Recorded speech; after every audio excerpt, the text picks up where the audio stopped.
Hey there everyone, I'm Don, Professor Goway, and welcome to the Goway Pro Travel Tale Podcast. Happy New Year and welcome to 2025. New Year brings with it new opportunities. And today we, Renee, our Director of Sales, Reesa, our Director of Product, and myself, Professor Goway, we're going to discuss what we know and what we predict will be most popular and trending for 2025. Now, that's a tough call because Goway is on all 7 continents, but we'll spotlight what is hot now being sort of in the last part of 24, and what we think will be the few unsuspecting destinations that you or your clients should know about as we move into 25.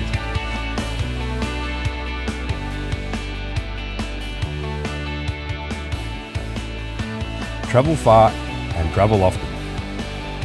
So, Reese, let's just jump straight into it. So what was popular in 24 in general terms, and do you think that will continue to 25, the ones that were popular in 24 destinations? Wow, 2-part question to start. Thank you. Well, you know what? Definitely, trends are really hard to capture, but numbers really don't lie. So what we did see is, some of our top destinations, Australia and New Zealand, were definitely on the top of the list. Goway is known for their South Pacific destinations. So that is definitely going to continue for 2025. Europe was a huge boom in 23, 24, and it's going to continue in 2025. We've seen, huge numbers in Italy and Greece. These are the traditional destinations. But we also see, and it's not surprising, France. Following the Paris Olympics, there's more and more visitors interested in France. And also some new destinations that are a little bit on the radar, but they're slowly coming up, like Portugal. We've seen a lot of great numbers in Portugal. And then in Asia, Japan and Thailand. Japan was pretty much, dominated a few months of our year where, it was actually hard to get availability. So Japan, I think, for everyone was a huge win. And then in Latin America, although Peru struggled at the beginning of the year, it did pick up. And so we're still seeing Peru and Costa Rica at the top of our list. Good. That heartens my heart because I used to look after that. I always want to see Latin in there somewhere in the mix. So as Reesa mentioned, now that's all tied to sales, but it's also based on the inquiries we get. But as Reesa said in her introduction there, basically the numbers don't lie. Now I'm going to pass a numbers question over to Renee, our Director of Sales, and she loves her numbers, loves her spreadsheets. So Renee, same question, but on a more specific note, what were our top 10 destinations for 24 based on sales, and do you think that will continue into 25? Absolutely, Don. So as Reesa alluded to earlier, Australia and New Zealand continue to top the charts. We had a great 2024. However, I'm pretty confident that we'll have an even better 2025. We're seeing more lift to the South Pacific, especially from gateways in the USA. More lift typically means cheaper seats. And we also have a really strong Canadian dollar as well as a US dollar to the Australian and New Zealand dollar. So it's a great time to travel. So I think that will be on the hot list for 25. Into Italy and Greece continue to also be in our top 10. They have been ever so popular post-COVID, and it really hasn't stopped. As well as that, we have Japan. We had a booming year in 2024 and 2023. I still think that we'll continue to see that in 25, but we might see some more emerging destinations such as South Korea and India. I think that they might start to creep up, and Vietnam as well. And then we do have South Africa. Obviously, Africa is also very dear to our heart, and South Africa continue to stay in our top 10. Kenya and Tanzania, I also think is going to come back in 25. They're in our top 15, but I do think that we're still going to have those people wanting those experiential travel in Africa on safari. So I think that will also hit our list next year, or this year, I should say. Yeah, exactly. This year we're around 25. I always find it interesting that Kenya and Tanzania are not always in top 10s because they are like home to some of the most iconic sights, sounds out there in the world. Like, I understand, Italy, Greece being always popular, but it does interest me that Tanzania and Kenya are not in the top 10, at least currently for us. Now, you mentioned India. Reesa, I know we're starting to, we do have product for India. Anyone out there wants to travel to India with Goway, we can definitely help you. But I know we're in a bit of a product push for India. Is that correct? Just to add to that popularity? Yeah, we are. And thank you for mentioning that, Renee, because I think definitely India is up and coming. What we did actually with our India product is we revamped it a little bit because right now India is still it's still a very affordable country. I think most Asian countries are very affordable when you're on the grounds. But what we did is we ended up revamping it by adding more private guided experiences, more immersive experiences, and we just sort of upped the product line a little bit so it matches more so our other product lines. So this is definitely still within budget, but it's definitely not the cheap and cheerful as what it was in the past before. People are getting a lot better experiences and just more unique experiences. So yes, look out for India. Yeah, and even with the upgrade in product in regards to levels of, yes, we can do cheap and cheerful if you want, but good thing about India is even when you get into luxury, it's still very, very affordable compared to a lot of countries out there. And for those who are part of the Travel Academy or want to be, because of the growing popularity of India, there will be soon a LMS module on India. I'm just currently working on Ireland at the moment, so that'll be hitting the shelves very soon as well. So as we develop the product internally, we'll also develop the educational base for all of our travel partners out there. I'll throw this question at both of you. Now, we discussed our sort of top 10 and those out of the top 10.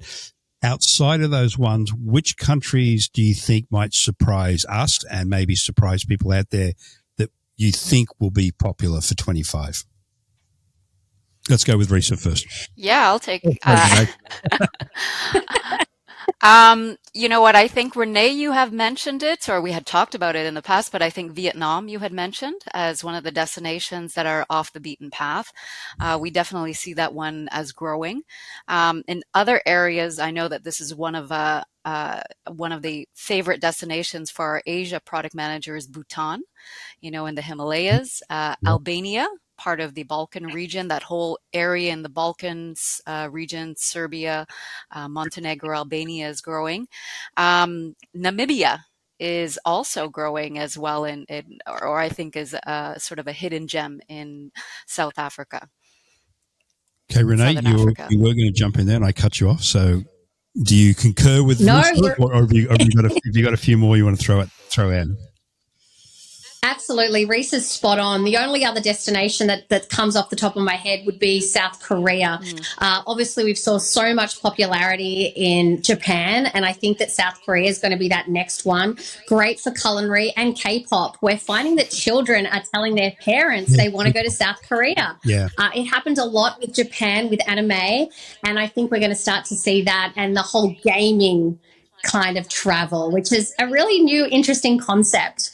Yeah, and also from a South Korea point of view, you've got Squid Games 2 just came out. Oh, yeah. And I was very late to the party. I only watched Squid Games 1 over the Christmas break. There you go, Reese. That's one thing I did over Christmas. I watched Squid Games.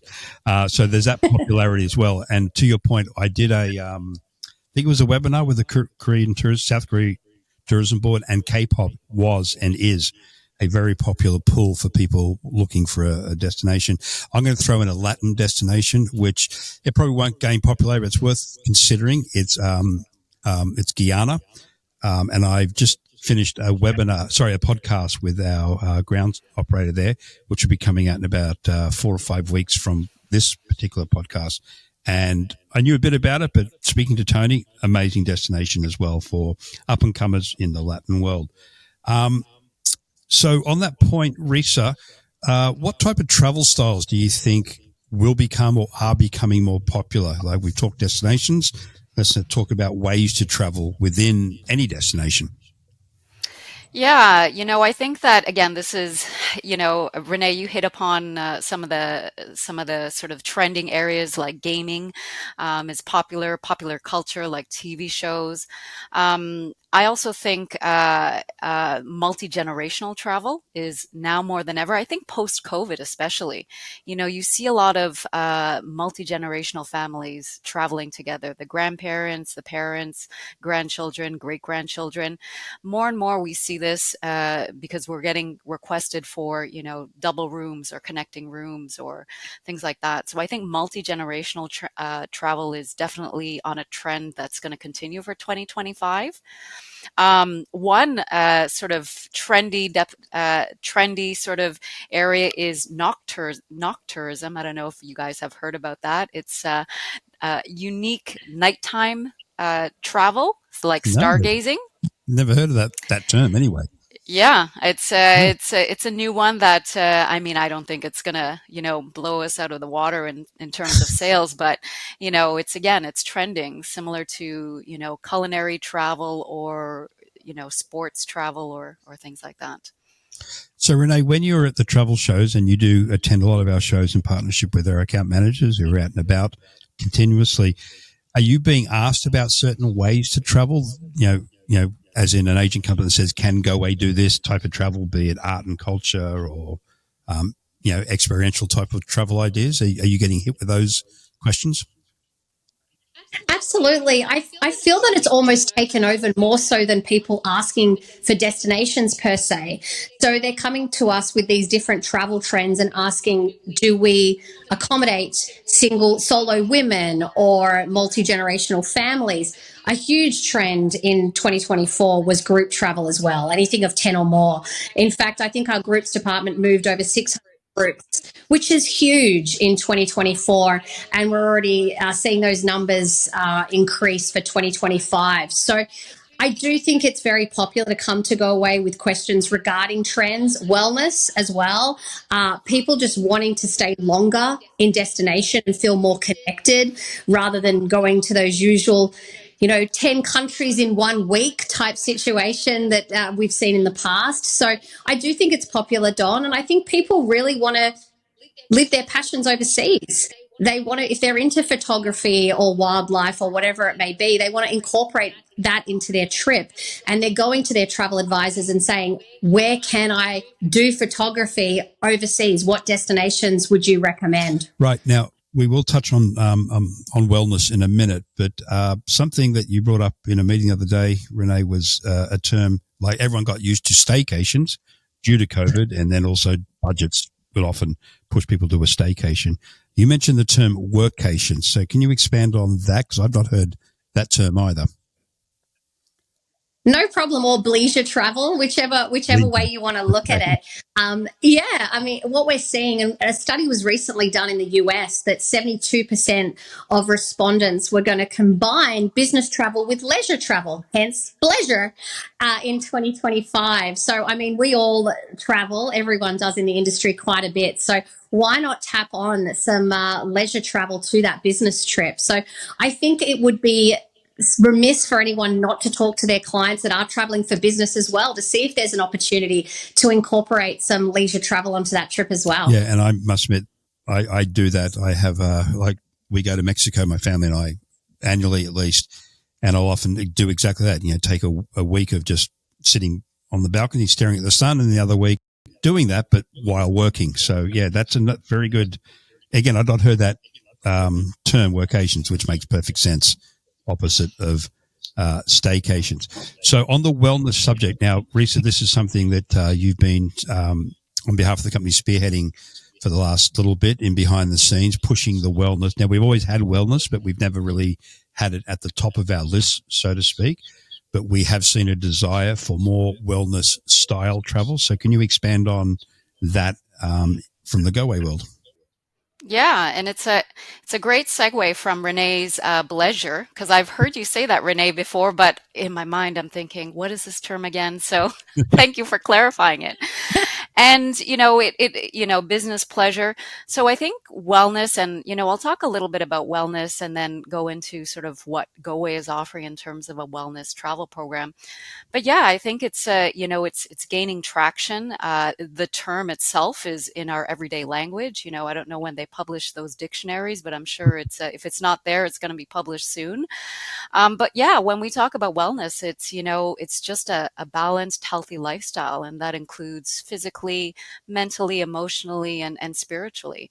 And I think there are a lot of reasons why this is gaining popularity.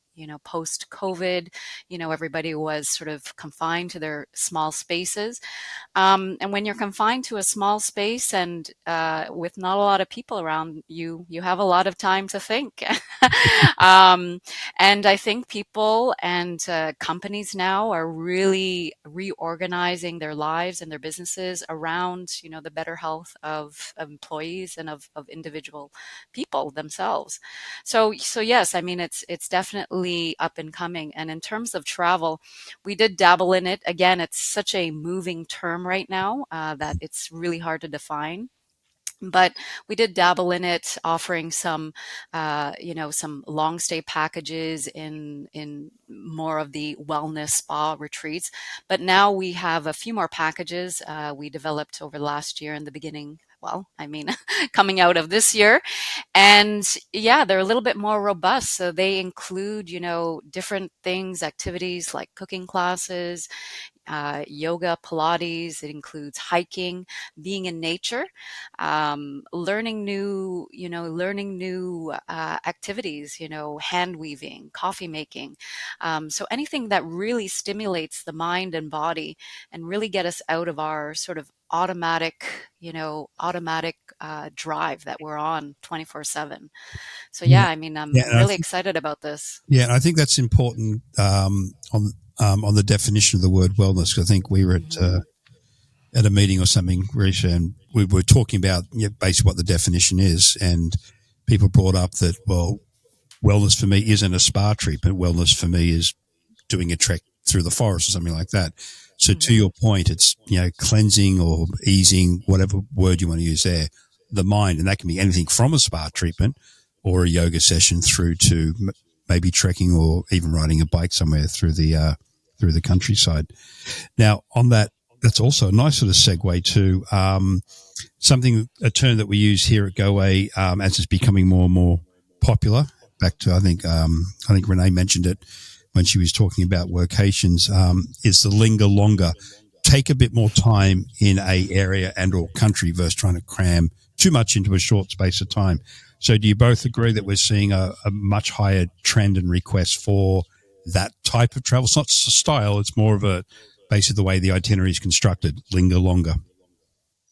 Absolutely, Don. On average, clients travel 14.2 days, not 14, but 14.2 days. So that in itself just shows you, because typically a North American does only travel for 5 days, but with Goway it's 14.2. So it is showing that they are traveling for longer for sure. And then when we actually break it down by itinerary, we are finding that when they go to, say, Europe, they might only focus on one country, but really go into the regional parts of that country as well. And actually get to experience it. I mean, one night in one destination, you don't truly get to experience it, do you? So we are definitely seeing that trend from our side. Now, off the back of that, Reesa, something I mentioned in our LMS training modules about getting around and seeing any country in the world, and something I've been lucky enough to do on a continuous basis, I think both you and Renee have experienced it as well, is private guiding. Now, what I do say in the training programs, it is generally more expensive than group touring, etc. But to Renee's point of experiencing something in depth and having that extra time, so to speak, private guiding is the way to do it, because you have naturally a private guide, own vehicle, itineraries and sights and sounds can be built to exactly what the client wants. And there's flexibility within that itinerary because you can stop and start as you please. So this is an obvious question for you, but do you support and encourage people to look at private guiding as a style of travel? Oh, definitely. And, we've seen it over the last couple of years where we've increased our requests and bookings for private guided experiences. Again, it's, post-pandemic and, people want to have that flexibility. They want to have that autonomy to decide, how and where and when they want to go. Now, you bring up a good point about costs, but I always say to our destination specialists when we're training, I mean, when you are, 3+ or more people, you know what, consider the cost because you'll probably have a much richer experience. You'll engage a lot more in the destination. You'll have your own private expert guide who you can, just sort of ask all your questions. It's just going to be a much more immersive experience. And yeah, I mean, I think this whole conversation, what we're talking about is that unique experience that Goway can offer. Yeah, and I agree that it's that it's that it's that immersive side of it that you mightn't realize. I remember we did a river cruise in Eastern Europe, which was with a large group, and it was fantastic. Don't get me wrong, but then we took a private transfer. I can't remember where from though, from the port to the airport. It was about a 2-hour drive, and we had a private driver and guide, and that 2-hour transfer was like a tour unto itself because he was a local. Yeah. We spoke to him about everything from politics to because the war in Ukraine had just broken out. It was a neighboring country. It was amazing transfer of all things. I'd never say I'd have an amazing transfer, but it was simply because of the private aspect, and the guide was so proud as well of discussing culture, history, everything else. So I can't recommend it highly enough. And to your point, Reesa, I think if you have a larger group, 3, 4, 5, 6, then the costs actually can benefit, like not be expensive, shared amongst the group. It's a very, very affordable way of doing things. Now, that is one unique way that Goway puts its itineraries together, Reesa, and Renee for that matter. Are there any other aspects of our itineraries, Goway's itineraries, that make us different? Now, it's a hard one to answer. I know that, but I'm going to throw it at you. I could say it's the product because that's Reese's team, but it honestly is. Guys are constantly out there in destination, talking to tourism boards and really researching what it is that the consumer wants. And I think that we are a very nimble company in that we are constantly evolving our product. And a lot of our partners always say how amazing our website is and the breadth and depth of the products that we can offer. The fact we have over 1,000 suggested itineraries on our website, I think, is a testament to Reesa and her team and what an incredible job they do. So I have to give that shout out to Reesa and her team. I do think they're constantly looking at new trends, and we truly customize. Nothing goes out the door the same at Goway. Every single client, we really want to make sure that we've customized something unique and special for them. I also want to add, like the destination specialists themselves, they take the requests and customization of all the itineraries. We actually provide one fam trip per year for all staff that are eligible. So this is really hands-on experience. So getting staff in the destination, because we know that, firsthand experience is amazing. We can edit that. Yeah. Well, yeah. And it's, and it's key as well, because I think exactly. Like, in all honesty, if someone's, I'm going to use, my area of expertise, Latin America, if someone wants to go and see Peru, they're going to do, with us or with anyone else, they're going to do the big sites. And that's, pretty much the same with everyone.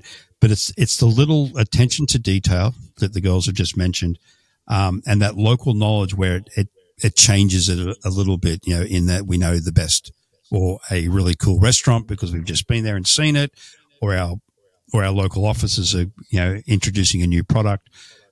So it's that ongoing training and first-hand experience that our destination specialists and the company as a whole engage in on an ongoing basis, which gives us, I think, that little one-up when people come to us, particularly, as Renee mentioned, 90%, 95% of what we do is customized, particularly or to that particular booking.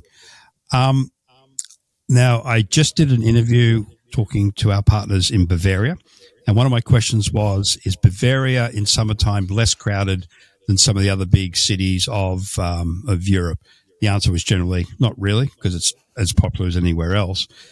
But I have noticed when I've been speaking to people, and I'm sure you have as well, Renee, when you've been out at the travel shows, that people are wanting to get away from the crowds now. And Reesa, you brought it up earlier that Europe is busy, busy, busy. So Reesa, what are some of, this is my expression, what are some of the old school experiences, I guess, so off the beaten track, less crowds, a little bit more remote, that you would suggest people go on, or that are becoming popular as we move into 25?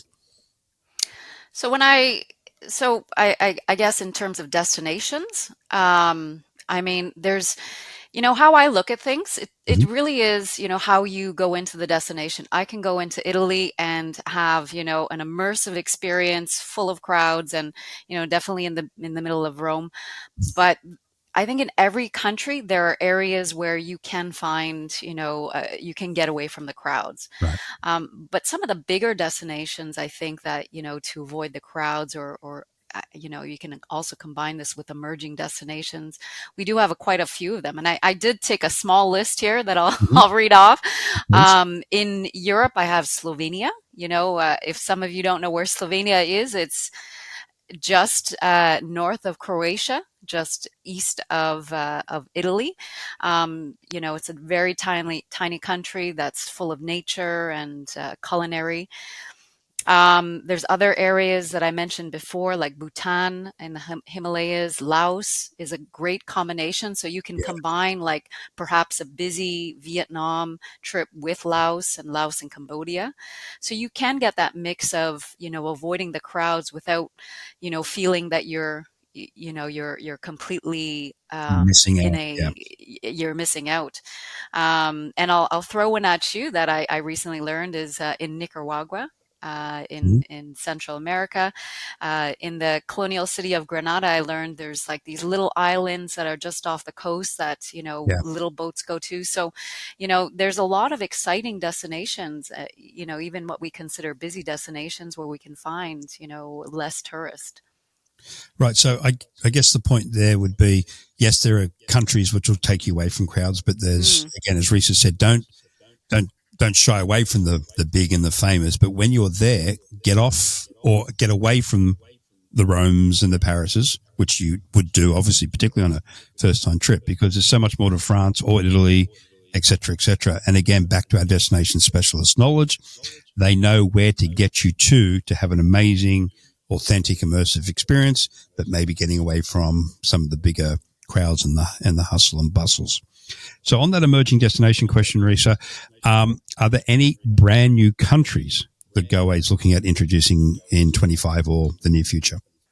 Yeah, there's a few destinations that we have our eye on. Of course, I won't give it all away. We have to leave some surprises. But in the last 2 years, we launched a new product line, North America. So that's been steadily growing.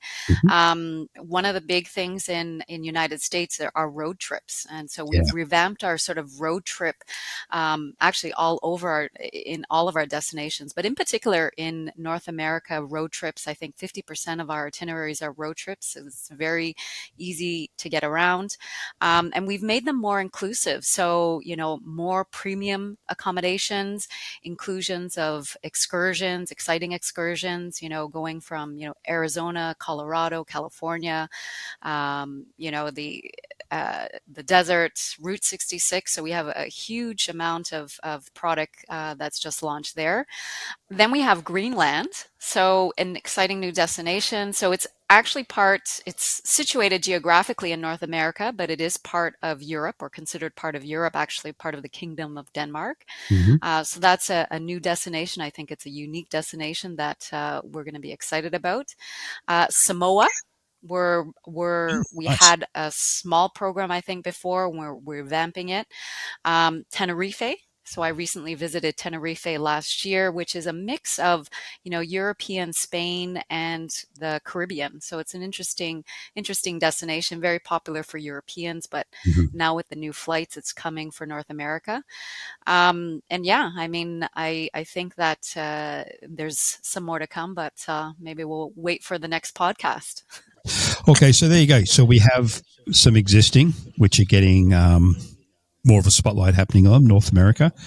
which is a great product line and obviously very, very easy for the US and Canadian clients out there to jump on. It's just basically sitting there waiting for them, care of Reesa and her team, putting it all together for us. Samoa, which is an interesting one as well. Again, I think that will probably take up most of the Pacific Islands. There's only a few that we wouldn't do after we add Samoa into it. Now, if you have any questions about any travel trends, destinations, or anything else like that, we have account managers all over the US and Canada. And Renee, if agents need to reach out to them in person or otherwise, how can they do that? Certainly, Don. So if you go to gowaypro.com, which is our dedicated travel advisor website, you'll have Meet the Team being one of the headlines, and that's where you'll have all of the account managers' contact details there. We also tend roughly about 175 shows a year, so you may very well see them out and about, whether it be a conference, a trade show. We are also hosting our own road shows in 2025. So you will see a collection of spring in Canada and coming to the US in the fall. So stay tuned for more information about that, because I will be there and I'll see as well. And I think Don will be joining us. I will be for most of them. And we just had a bit of a technical issue there with Renee's voice chopping out a little bit. So just in case it didn't come through, she said they're out there all over the place, about 175 shows they attend per year, and they're always available virtually. And we are, this is a question I'm going to finish off with Renee, is we are celebrating our 55th anniversary this year. And as such, we are having some road shows in Canada coming up in the March period, and then some in the US later on in the year. And as Renee said, stay in touch with us, because all that will be announced very, very soon. So on that note, Renee, what is happening for our 55th year in business in regards to our celebrations? Sure, I can't give too much away. However, what I can tell you, we do have those road shows in the spring and the fall. There'll be 9 in Canada and 4 in the USA, so stay tuned for that. We also have our 5 FAM that we will be hosting. That's in collaboration with our Passport to a Free FAM winners. That will be announced very soon. So that's a very exciting thing that we're doing this year. We also have a new VIP club that we're launching. Now, I'm not going to give any more than that, but that will be coming in spring as well. But I think this whole 55th year that we're having, the marketing team has some incredible initiatives that we'll be doing. So I can't give that away because that's Mitchell's baby. But it is going to be an exciting year for Goway. So I think most of that came through, but just quick in summary, we have 5 FAMs happening, we have our road shows that were mentioned, and we have a new VIP club coming into play very, very shortly. And as Renee mentioned, all this will be announced through our marketing channels very, very soon. It's going to be a very, very exciting year. I'd like to thank Renee and Reesa for joining us today. Excuse our little technical issues there that we had near the end. I think we're overloading the internet with all our information. But again, if you have any questions about any of our destinations, be it established or new, please reach out to either your account manager who can assist you. Again, as Renee mentioned, on gowaypro.com, you can see Meet the Team, and you'll see where they're all their based. They are account based, i.e. they work with certain consortium agencies, but it doesn't mean you can't reach out to any of them if you're not unsure. Please do that. Our destination specialists are always there, willing to help, regardless of what destination you're looking at and or travel style. You've got the 2 ladies I've introduced you today. You have Renee, our Director of Sales, working in the background with our account management team, making sure all our travel partners out there are well looked after. Any questions or concern, you can reach out to her directly, or again, ideally your account manager. And Reesa and her product team in the background, making everything we discussed a real thing, a happening thing, something that you and your clients can book on and have an amazing time, be it an established destination, an emerging destination, a really funky, unique travel style, or if you have a group, we have a groups department, all there willing to help you. So again, I'd like to thank Renee. Thank you for having me, Our John. pleasure. And Reesa, also, thank you for your time this afternoon. Thank you very much. It was a pleasure. Excellent. And everyone out there, thanks for listening. And again, we really appreciate your time, and we will talk to you soon. Thanks.